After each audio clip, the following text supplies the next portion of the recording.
L'auteur de l'agression l'avait baptisé l'opération Colombe.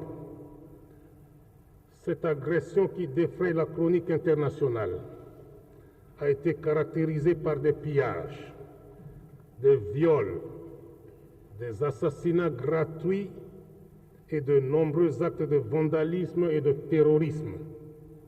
Agression dont le soi-disant Front National de Libération du Congo, établi à Bruxelles, a revendiqué la responsabilité. Ce qui veut dire que seuls les auteurs de cette agression sont responsables de l'assassinat collectif des centaines d'expatriés et des milliers de Zaïrois innocents.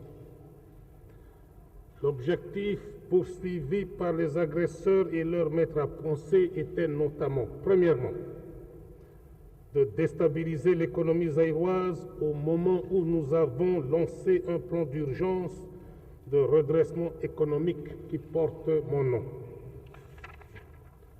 Deuxièmement, d'imposer au Zaïre une idéologie qui n'est pas la sienne, c'est-à-dire en faire un État satellite à l'instar de Cuba et d'Angola.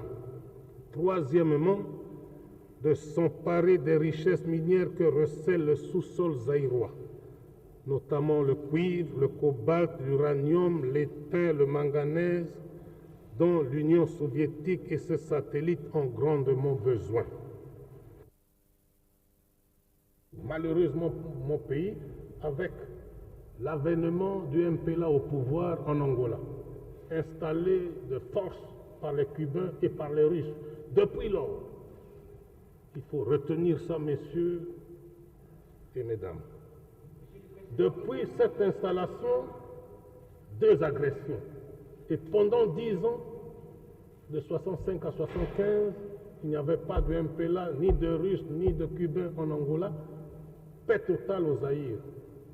Depuis que les Russes, les Cubains sont en Angola, 2 agressions. Tirées